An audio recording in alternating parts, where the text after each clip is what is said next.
I just feel like women, they have minds and they have souls as well as just hearts, and they've got ambition and they've got talent as well as just beauty. And I'm so sick of people saying that love is just all a woman is fit for. I'm so sick of it. Há um tipo de filha que se destaca sem se destacar. Ela não grita, não exige, não explode, ela apenas se adapta. Desde pequena, aprendeu a ler o ambiente com precisão cirúrgica. Atenção no olhar do pai, o cansaço da mãe, o incômodo no tom de voz, e como um radar emocional, ajusta-se. Recolhe a frustração, veste o sorriso. Não é que ela não tenha sentimentos, é que ela percebeu que senti-los abertamente complica. Sua sensibilidade é lida como maturidade, sua contenção como equilíbrio. E então, sem que ninguém tenha dito em voz alta, ela entende. É mais seguro ser agradável do que mostrar quem eu sou. Isso não começa com um grande trauma. Não há um dia específico para lembrar. Começa com frases sutis, aparentemente inofensivas. Não é para tanto. Para de drama. Você é muito sensível. E pouco a pouco essa menina aprende que sentir demais é inconveniente e que mostrar isso ainda mais. Winnicott chamou isso de falso self, uma versão da personalidade criada para proteger o eu verdadeiro em ambientes que não o suportam. O falso self não é uma mentira, mas uma adaptação desesperada. Ela vira uma especialista em prever o que os outros precisam e em entregar exatamente isso. Mas o preço dessa habilidade é altíssimo. Ela começa a desaparecer de si mesma. Suas vontades viram suposições, seus limites são sempre negociáveis, sua presença precisa ser útil para ser permitida. E o mais cruel é que ela é elogiada por isso. Ela é tão madura, ela nunca dá trabalho. Mas esses elogios são como grades douradas. Transformam a máscara em identidade. E quanto mais ela sorri, mais se perde de quem realmente é. A pergunta que ecoa, mesmo que abafada, é essa. O que acontece quando uma menina só é amada enquanto está desaparecendo? Não é necessário gritar para desaparecer. Às vezes, basta sorrir. A formação do falso self não é fruto de manipulação consciente, mas de uma inteligência emocional precoce, um mecanismo de sobrevivência. A criança percebe que há partes de si que incomodam, a raiva, a frustração, o choro, o excesso de vitalidade, e então ela começa a editar essas partes. Não foi uma escolha, foi uma calibração. Ela se molda. Aprender a ser agradável se torna uma questão de segurança emocional. Donald Winnicott descreveu isso como a criação de um falso self, uma camada protetora que atua como intermediária entre o mundo e o verdadeiro eu. Esse falso self não é um disfarce, é uma adaptação funcional em um ambiente que, emocionalmente, não acolhe a inteireza da criança. O falso self é o guardião do verdadeiro self. O problema é que, com o tempo, essa adaptação deixa de ser temporária. A proteção se transforma em prisão. A menina, que aprendeu a evitar o desconforto nos outros, começa a evitar o próprio desconforto. Ela antecipa os desejos alheios antes de sentir os seus. Ela se especializa em ser aquela que nunca complica, que sempre entende, mas a que custo? Gabor Maté descreve esse fenômeno como um conflito entre autenticidade e vínculo. Desde cedo, toda criança busca duas coisas essenciais. A autenticidade, a expressão genuína de quem ela é. Apego, a sensação de ser amada, aceita, pertencente. Quando essas duas necessidades entram em conflito, o apego vence. A criança sacrifica sua autenticidade para manter o amor, porque, para a psique infantil, perder o vínculo é o mesmo que morrer. O corpo nunca esquece o que a mente silencia. Aos poucos, essa filha boa se torna especialista em não precisar. Ela não exige, não perturba, não chora, pelo menos não na frente de ninguém. Sua dor é silenciosa, sua necessidade disfarçada. Ela acredita que para ser amada precisa ser leve e, por isso, carrega sozinha o peso de seu desaparecimento. A sociedade, por sua vez, a recompensa por isso. Elogia sua maturidade, sua empatia, sua calma. Mas esses elogios são concessões que dizem: continue assim, seu desaparecimento nos favorece. Ser boa, então, vira sinônimo de ser menos intensa, menos confusa, menos real. E o eu autêntico? Vai sendo silenciado, não por maldade, mas por conveniência. Ela não mente, apenas deixa de se mostrar. E um dia, ela não sabe mais se está sorrindo por vontade ou por hábito. O corpo fala. E quando não falamos por nós mesmos, ele fala por nós. Por fora, tudo parece bem. A filha boa está calma, funcional, controlada. Mas por dentro, algo range silenciosamente. Ela acorda cansada. Tem dificuldade para relaxar, o sono é leve, a mente pesada. Não há um evento traumático específico para justificar o desconforto, e é justamente isso que torna tudo mais confuso. O corpo é o inconsciente tornado carne. A medicina psicossomática já demonstrou que emoções reprimidas não desaparecem. Elas se armazenam nos músculos tensionados, no ritmo da respiração, na digestão interrompida, no sistema imunológico enfraquecido. O corpo arquiva o que a mente não pôde processar. Judith Herman fala da traição da memória corporal, quando o corpo se lembra de tudo o que foi emocionalmente ignorado. Aquela filha que nunca pôde expressar raiva começa a desenvolver enxaquecas crônicas. A que sempre foi agradável começa a ter crises de ansiedade em ambientes aparentemente tranquilos. Não por capricho, mas porque seu sistema nervoso nunca desligou. Desde pequena, ela aprendeu a estar sempre em alerta, a escanear rostos, tons de voz, sutilezas. Essa hipervigilância virou seu modo padrão de operação.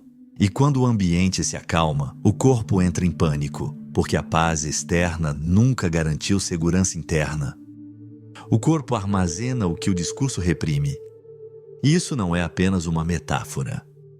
Quando uma criança aprende que seu sentimento precisa ser contido para que o amor permaneça, ela não apenas se adapta psicologicamente, ela se estrutura fisiologicamente para o silenciamento.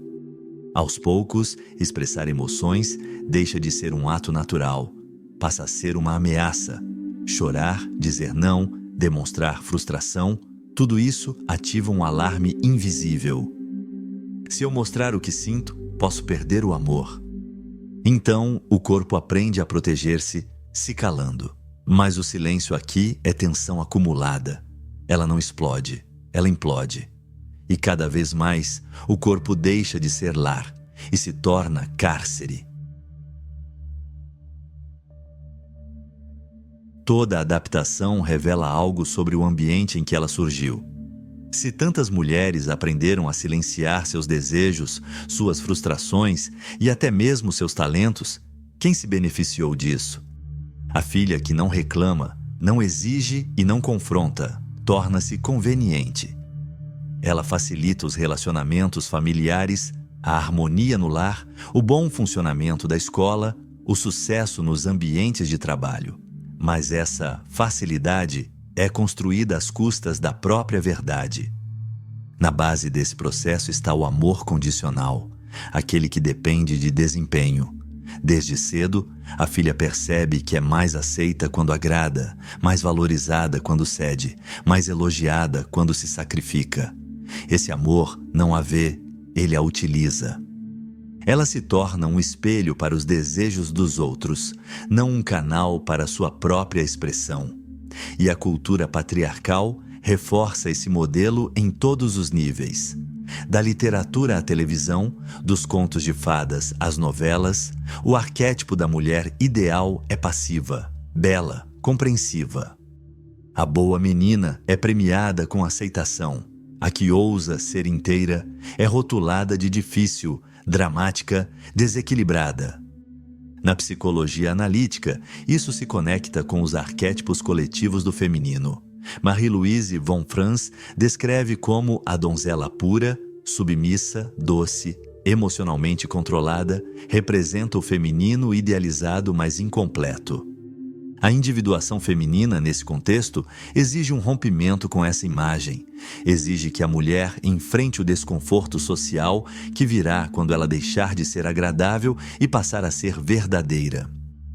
O preço por ser você mesma em uma cultura que espera submissão é ser chamada de egoísta. A boa menina, portanto, não se apaga sozinha. Ela é treinada, celebrada e mantida apagada por estruturas que não sabem lidar com mulheres que dizem não, que ocupam espaço, que não se explicam para existir.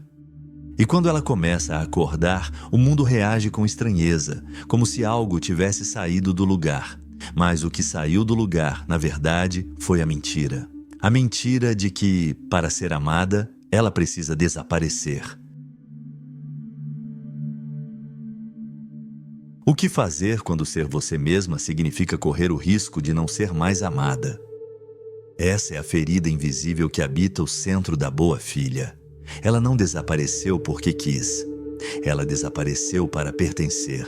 E quanto mais foi elogiada por esse desaparecimento, mais difícil se tornou voltar. Sartre nos lembra que somos moldados pela percepção alheia. Mas o que acontece quando essa percepção exige que deixemos partes essenciais de nós do lado de fora? Quando a aceitação depende de uma versão editada do nosso ser? Surge então o paradoxo central. Se eu for quem sou, corro o risco de ser rejeitada. Mas se eu me adaptar para ser aceita, deixo de ser eu. Kierkegaard chamaria isso de desespero silencioso, o estado de alguém que vive como um reflexo e não como uma essência. O maior desespero é escolher ser alguém diferente do seu verdadeiro eu. A boa filha torna-se uma especialista em leitura social. Ela antecipa, ajusta, modula, mas o que parece empatia, muitas vezes é medo. Medo de romper, medo de ser julgada, medo de estar sozinha. A autenticidade nesse cenário não é apenas difícil, é perigosa. Ela ameaça o equilíbrio relacional, desestabiliza vínculos e desmascara convenções. Ser autêntica exige suportar o desconforto de não agradar, e por isso muitas seguem sendo agradáveis, mesmo sentindo-se irreconhecíveis por dentro. Esse é o ponto cego do elogio à mulher fácil de lidar. Ela não complica, porque aprendeu que ser clara demais é ser inconveniente. Ela não exige, porque aprendeu que ter necessidades é ser fraca. Ela não reage, porque aprendeu que mostrar dor é ser demais. Mas a ausência de conflito não é paz. É apenas um pacto silencioso. Eu desapareço um pouco, e vocês me amam por isso. O paradoxo da boa filha é, portanto, uma tragédia existencial. Ela aprende a ser tudo para todos, menos para si mesma. E quanto mais cedo ela entende isso, mais difícil se torna aceitar, porque agora ela não sabe mais se o afeto que recebe é por quem ela é ou por quem aprendeu a ser. Há um momento, às vezes pequeno, às vezes devastador, em que algo dentro da boa filha desperta. Não é raiva, nem rebelião, é reconhecimento. Ela percebe que, por mais que sua vida funcione por fora, por dentro tudo está desabitado. Ela cumpre tarefas, responde mensagens, cuida de todos, mas ao final do dia, sente que não há ninguém ali para cuidar dela. E pior, nem ela mesma sabe mais como fazer isso. Esse é o ponto de inflexão. A vida construída com base na adaptação começa a não sustentar mais o peso do silêncio. O corpo cansa, a mente dispersa, a alma murcha. E então surge a pergunta que já esteve ali o tempo todo, mas que agora vem com urgência. Quem sou eu quando não estou agradando ninguém? Na psicologia analítica, esse é o chamado para a individuação, O processo de tornar-se aquilo que se é na totalidade. Não a filha boa, nem a rebelde, mas a mulher inteira. Individuação é a dolorosa e corajosa travessia de voltar a ser quem sempre foi. Esse processo exige desaprender. Desaprender a pedir desculpas por sentir, desaprender a medir cada palavra, desaprender a viver como reflexo do desejo alheio. Exige dar voz à sombra, não como inimiga, mas como parte legítima do self. Exige acolher a raiva, o cansaço, o desejo, o não. E, sobretudo, exige construir um espaço interno onde não seja preciso ser perfeita para ser amada. Esse despertar não acontece de forma teatral. Às vezes começa com um não sussurrado, com uma escolha simples feita por si mesma, com a recusa de justificar algo que não precisa de justificativa. Pouco a pouco ela deixa de pedir permissão para existir, e nesse gesto silencioso, mas revolucionário, começa a habitar a própria vida. Ela ainda será doce, mas não porque precisa.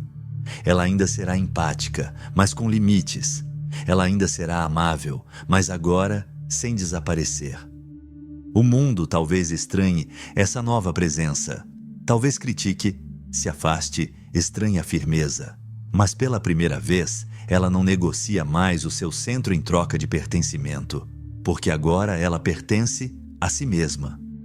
Ser fácil de amar não é o mesmo que ser conhecida. Ser agradável não é o mesmo que ser autêntica. Se você se reconheceu nesse vídeo, talvez já tenha começado a despertar. E mesmo que ainda não saiba como seguir, há um primeiro passo que pode mudar tudo. Parar de pedir desculpas por existir inteira. Aos poucos, com coragem e compaixão, a menina que desapareceu vai voltando, não mais para caber nos outros, mas para finalmente habitar a si mesma. E você, em que momento sentiu que precisava sumir para ser amada? Compartilha nos comentários. Sua história pode ser o espelho que outra pessoa está precisando.